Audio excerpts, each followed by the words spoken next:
Bonsoir à tous et bienvenue. Un conseil national de sécurité a été présidé par le chef de l'État. Il s'agissait de faire le point de la situation sécuritaire générale et de l'évolution de la pandémie de coronavirus. Plusieurs nouvelles mesures sont annoncées. À quelques jours de la rentrée scolaire, dans les librairies, l'affluence n'est pas au rendez-vous. Pourquoi? Qu'attendent les parents? Un reportage dans ce journal. Et puis le Sénégal à l'honneur au FEMUA. Hier soir, les artistes sénégalais ont fait vibrer les festivaliers. L'occasion pour le Sénégal de montrer toute sa richesse culturelle. Je vous le disais donc, un conseil national de sécurité a été présidé par le chef de l'État, Alassane Ouattara. Il s'agissait de faire le point de la situation sécuritaire générale et de l'évolution de la pandémie de coronavirus. Plusieurs nouvelles mesures ont été par ailleurs annoncées. Pierre Dipomela. Situation sécuritaire et crise sanitaire évaluée par le CNS, Conseil national de sécurité présidé par le président de la République, Alassane Ouattara. Le Conseil s'est félicité de l'amélioration de la situation sécuritaire globale du pays. Il a noté avec satisfaction les résultats du groupement spécial de lutte contre l'orpaillage illégal récemment mis en place. Le Conseil national de sécurité s'est notamment réjoui des récents résultats obtenus par le groupement spécial de lutte contre l'orpaillage illégal. Ainsi, pour le mois d'août 2021, le bilan des opérations menées par ce groupement s'établit comme suit.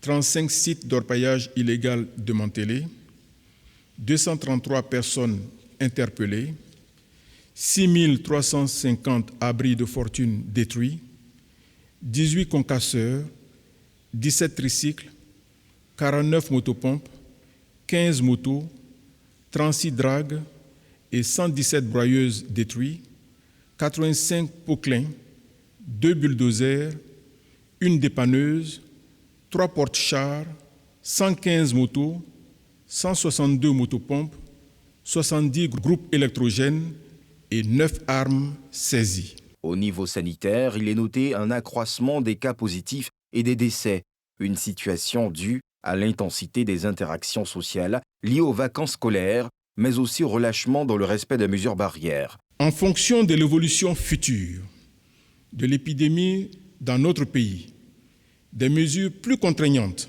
seront prises, notamment l'interdiction de l'accès aux restaurants, maquis, bars, cinémas, stades, établissements hôteliers, bâtiments administratifs publics et privés, universités et grandes écoles aux personnes non vaccinées ou aux personnes ne disposant pas d'attestation de test antigénique ou PCR négatif datant de moins de 72 heures. Le comité scientifique a validé la mixité vaccinale, ce qui permet aux personnes ayant reçu la première dose du vaccin AstraZeneca de recevoir pour la seconde dose le vaccin Pfizer. Le Conseil national de sécurité en appelle à la responsabilité des citoyens, faute de quoi les mesures de prévention pourraient être corsées. Le président de la République, Alassane Ouattara, a instruit le Premier ministre à l'effet de prendre toutes les dispositions nécessaires pour le démarrage le plus rapidement possible de la production locale de vaccins anti-Covid-19. À chaque rentrée, c'est la course aux fournitures pour les parents. Il faut trouver les livres des enfants, acheter les stylos, les règles ou encore les cartables. Une course qui se fait à pas d'escargot cette année dans les librairies. Vous le verrez, l'affluence n'est pas au rendez-vous. Le constat de Yéli Traoré, Harouna Zeba et Tanguy Konin. Dans quelques jours, les écoliers reprennent le chemin de l'école sur toute l'étendue du territoire national. Si les grandes librairies de la ville ayant pignon sur rue peuvent se frotter les mains, ce n'est pas forcément le cas de celles qui opèrent dans l'informel. Chez ceux-là, les activités n'ont pas encore atteint leur vitesse de croisière. Pour l'instant, on ne voit pas grand-chose d'abord. Très sincèrement, comme c'est le début, alors on espère quand même les jours à venir que les choses aillent vraiment de l'avant. À propos des livres, il n'y a vraiment pas d'affluence. Par rapport aux années précédentes, il n'y a vraiment pas d'affluence. C'est lent. Et c'est partout. Ici, à Djamé et dans plusieurs communes. Les parents viennent, ils vérifient les différents prix, tout ça. Ils prennent des renseignements avec nous au niveau de la caisse, avec les rayonnistes, tout ça, pour voir au niveau du prix comment ça évolue. Présentement, c'est pratiquement lent. Certaines librairies informelles mettent en cause les écoles qui, de plus en plus, commencent à vendre elles aussi les manuels scolaires. Si certaines écoles, collèges, ils commencent à vendre les livres à l'école, et nous, on est censé être commerçants, revendeurs de fournitures. Si l'enseignant reste à sa fonction, nous aussi, on va rester sur nos commerces. Là, notre business, on peut s'en sortir. On oblige les élèves à acheter les fournitures et les livres à l'école, ce qui n'est pas normal. Et voyez-vous, nous avons des charges. Nous livrons des locaux, l'électricité, l'eau, le personnel que nous employons, tout cela, nous devons les rémunérer.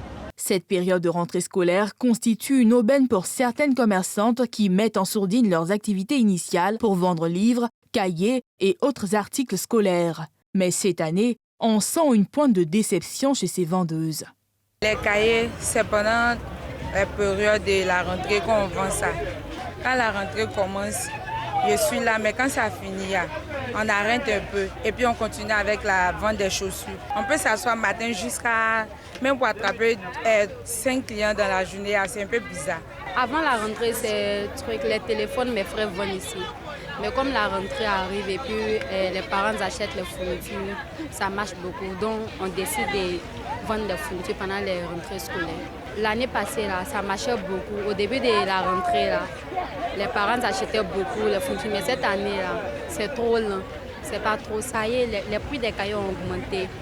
Quand les parents viennent acheter les cahiers, nous, on les informe qu'ils ont augmenté les prix. Ils trouvent que c'est trop élevé. Les quelques rares clients rencontrés au détour des stands de vente ne sont pas tous encore décidés.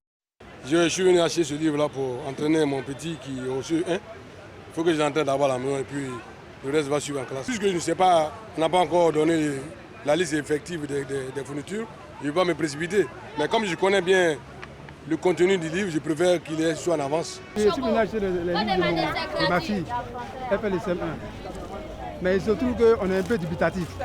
On ne sait pas si les livres seront changés ou pas. Il faut attendre que le maître de la classe donne la liste officielle. Tous ces petits commerçants, en dépit des difficultés du moment, ont cependant l'optimisme chevillé au corps et espèrent un retour de la clientèle dès que les parents auront à disposition la liste des fournitures scolaires. La Côte d'Ivoire a atteint un taux de conformité de 82% aux normes de l'Organisation de l'Aviation Civile Internationale.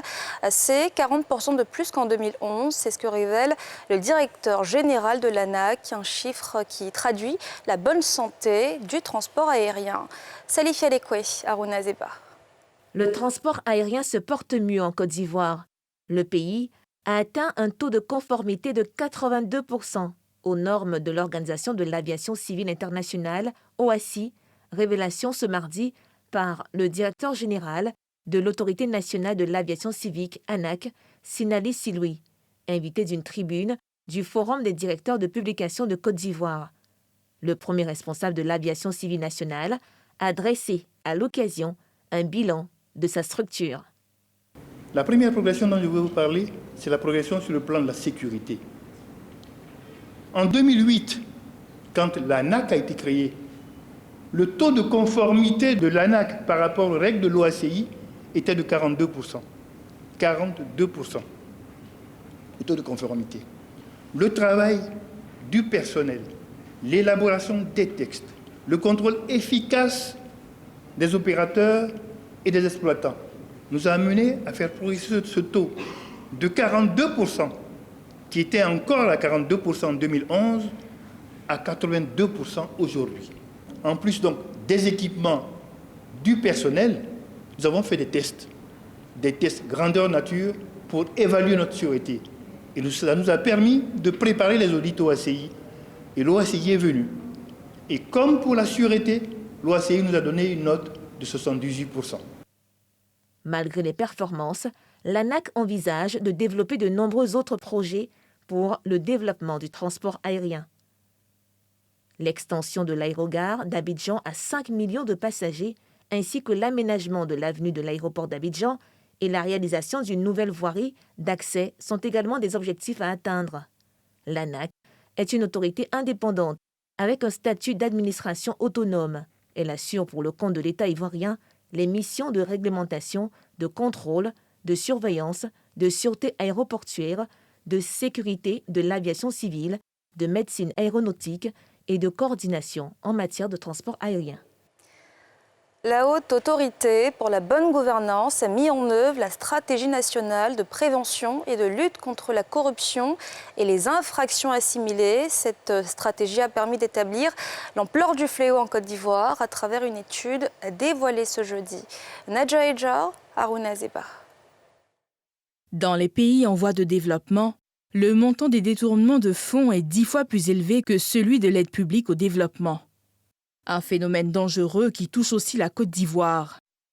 La corruption favorise le crime, les trafics illicites et freine le développement.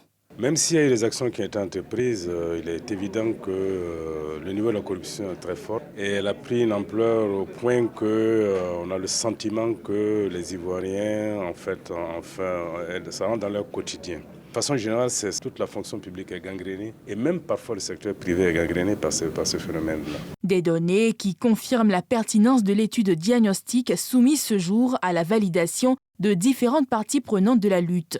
L'occasion vous est donnée à nouveau ce matin de faire une critique constructive du rapport diagnostic qui vous sera présenté afin qu'à la clôture de l'atelier, nous puissions disposer d'un document de consensus constituant une bonne base pour l'élaboration de la stratégie nationale de prévention et de lutte contre la corruption. Pour juguler le fléau, le cadre institutionnel national de lutte contre la corruption a été renforcé. Nos plans nationaux de développement 2012-2015, 2016-2020 et 2021-2025 intègrent des actions qui traduisent de manière concrète cet engagement au plus haut sommet de l'État. Des progrès ont été réalisés par notre pays, notamment au niveau des opportunités économiques reconnues par l'indice Mo Ibrahim de la gouvernance africaine. La stratégie nationale de lutte contre la corruption et des infractions assimilées constitue un des engagements de notre pays dans le cadre du partenariat pour un gouvernement ouvert auquel notre pays a adhéré en 2015. Je reste convaincu que toute démarche de prévention et de lutte contre la corruption se doit de renforcer la coordination et l'interaction entre les acteurs institutionnels nationaux et internationaux en vue d'une harmonisation des pratiques et d'un échange des données. La suspension récente de plusieurs cadres de la fonction publique témoigne de la volonté du gouvernement de mener à bien la stratégie nationale de lutte contre le phénomène de la corruption et des infractions assimilées. Elle est appuyée par la BAD à travers le PAGEF, projet d'appui à la gestion économique et financière d'un montant de plus de 13 milliards de francs CFA. Abidjan abritera la 4e édition du marché ivoirien de l'artisanat. L'événement a été lancé ce jeudi. Il se tiendra du 2 au 11 décembre prochain. Près de 100 000 visiteurs sont attendus à cet événement qui vise à célébrer l'excellence africaine en matière d'artisanat. Salif Yadekwe, Harouna Zeba.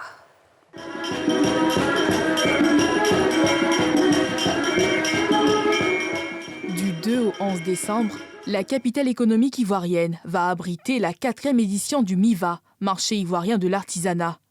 Une édition qui va se pencher sur les défis de la restructuration et de la formalisation de ce secteur important dans l'économie ivoirienne. On aura des expositions ventes, des produits artisanaux, l'organisation de panels thématiques, des ateliers de formation et de démonstration, des rencontres d'échanges B2B et B2C. Nous allons également apporter au MIVA des innovations, telles que l'identification de la meilleure région de Côte d'Ivoire, promotrice de l'artisanat, la création d'un village artisanal de démonstration de métiers de l'artisanat, la création d'un espace de jeu à vocation artisanale pour nos enfants. À l'occasion du lancement officiel de cette activité, le ministre en charge de l'artisanat, Félix Anoblé, a annoncé un vaste programme national qui consacre des espaces aux artisans. Pour traiter l'épineuse question des déguerpissements récurrents qui fragilisent la bonne tenue des activités de production artisanale, mon département a engagé un vaste programme d'acquisition, d'aménagement et de réhabilitation de sites dédiés aux artisans dans toute la Côte d'Ivoire, dont les travaux d'un coût global de plus de 345 milliards de nos francs verront bientôt le début de réalisation sur toute l'étendue du territoire national. Les exposants proposeront des produits issus entre autres de l'agroalimentaire, de la restauration, des mines et carrières, des métaux et constructions métalliques, mécaniques, électromécaniques, électricité et petites activités de transport. Institué en 2014 par le gouvernement ivoirien, le marché ivoirien de l'artisanat est une plateforme visant à faire la promotion de l'entreprise individuelle. Le Qatar est le pays invité d'honneur de MIVA 2021. Ce sont des artistes de la couleur et de la composition plongés dans l'univers des fleuristes décorateurs, un métier de passion et de créativité à la rencontre de ces acteurs dans ce reportage signé Brice Niawa et Harouna Zeba. Anastasie Amani est décoratrice événementielle. Elle est sollicitée par un couple pour des couleurs et de la féerie de leur mariage. La décoratrice prend contact avec un fleuriste décorateur. Je travaille en partenariat avec Seydou, ça fait une dizaine d'années quand même. Et donc tout ce qui est côté floral, c'est lui qui le fait. Ce qui me plaît, c'est que c'est quelqu'un qui est passionné comme moi, parce que ce travail-là, pour le faire, il faut être vraiment très passionné. La décoration florale, une passion qui a conduit ce quadragénaire, fils d'horticulteur, à s'installer à ce carrefour de la commune de Yopougon. Il est dans ce métier depuis 15 ans. Quand je suis venu m'installer ici, même les gens de Cocody se moquaient de moi. Et puis il y a des amis aussi qui se moquaient de moi. Ils disent non, ils vont chercher permis pour être chauffeur. Mais pourquoi moi ces fleurs-là, je vais faire? Il dit mais c'est ce que j'ai aimé comme travail. Parce que bon, Dieu merci, comme moi-même j'avais un peu de choses, des fleurs chez nous au champ. Donc j'ai commencé un peu. Mais ce n'était pas facile. Des centres de table, au bouquet, en passant par les couronnes, il suffit de fleurs, d'une mousse, d'un couteau, et le génie fait le reste. Dans cet atelier de quelques mètres situé dans la commune de Marcory, les fleuristes doivent achever des commandes. Quelques minutes suffisent pour présenter le travail. La majorité de leurs fleurs sont des produits locaux. Au niveau des fleurs, les fleurs tropicales, les fleurs locales, ça c'est au niveau d'Azagui, on trouve ça. Donc j'ai une fourgonnette, actuellement ils sont allés chercher les fleurs. Créativité et imagination qui emmènent ces artisans à s'intéresser à la vie quotidienne des gens qui les sollicitent dans presque toutes les cérémonies. Nos clients présentement, beaucoup, présentement c'est des chrétiens, les catholiques, et puis ceux qui sont dans les bureaux, quand il y a cérémonie, quand il y a quelqu'un qui doit venir, on doit l'accueillir, ou quand il y a une réunion, et puis les hôtels. Un métier discret, mais qui paie bien. Moi, je travaille pour moi, mais je n'ai pas envie de quelqu'un qui est au boulot. Je n'ai pas envie de... Parce qu'aujourd'hui, moi, je travaille avec 3 personnes. Il y a 3 personnes qui travaillent chez moi. Donc, avec mes activités, Dieu merci, je paie ma maison, je paie mon courant, mon prix de popote, mes enfants vont à l'école normalement. Il y a des week-ends, s'il y a beaucoup de manifestations comme les mariages, bon là, ça dépend. On peut même pas, il y a des jours, on ne peut pas compter. Bon, une centaine de pots. Une centaine de pots, parce que, y compris les petites pots, les grandes pots, puis bon, les compositions comme ça. Bon. Le cadre de travail, l'insuffisance de matériel, les difficultés de conservation des fleurs, tant de soucis qui préoccupent les artisans fleuristes. La dernière fois, j'ai travaillé même avec un fleuriste qui était en France, qui est venu, et sa manière de faire était un peu différente de moi, ma manière de faire. Il avait presque tous les matériels. Et nous, vous voyez, on se défend avec le couteau, les ciseaux, les sécateurs et autres. Mais lui, il avait presque tous les matériels. Donc, vraiment, on a besoin de se former encore. Assainir et organiser le secteur, c'est la préoccupation majeure de ces artisans. Désormais, réunis au sein d'une association, ils entendent valoriser leur activité. Aujourd'hui, vous voyez, quelqu'un qui paie la mousse, qui paie les fleurs, il peut même confectionner une composition à 1000 francs, 500 francs. Or qu'à 1000 francs, vous ne pouvez rien avoir. Aujourd'hui, en Europe, tous les fleuristes ont les véhicules pour transporter les fleurs. Aujourd'hui, nous, on ne peut pas s'acheter des véhicules ni une maison pour pouvoir être heureux. On a décidé d'abord de créer une association pour se soutenir d'abord. On demande au gouvernement de nous rassembler et de nous organiser, de nous aider à s'organiser pour pouvoir vivre avec notre art. La décoration florale est un secteur peu connu. Pourtant, c'est une niche qui peut contribuer à lutter contre le chômage. On vous le disait hier, le Sénégal est l'invité d'honneur de la 13e édition du FEMUA. Hier soir, les artistes sénégalais ont fait vibrer les festivaliers à l'Institut français d'Abidjan. L'occasion pour les Ivoiriens de découvrir toute la richesse culturelle de ce pays qui regorge de nombreux talents. Brice Niawa, Mathurin Badé.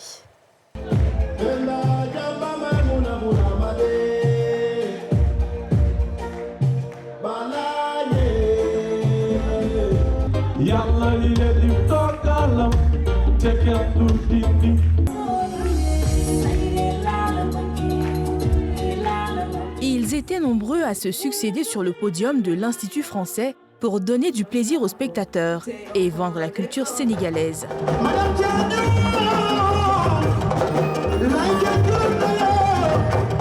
À côté de cette scène, les stylistes, les conteurs et les slameurs ont aussi assuré le show. La poétesse des temps urbains, votre sœur venue du pays de la Teranga, pour vous délivrer ce soir ces mots simples. Samira, Samira, les yeux parlent, la longue voix, les oreilles sentent les mots frères.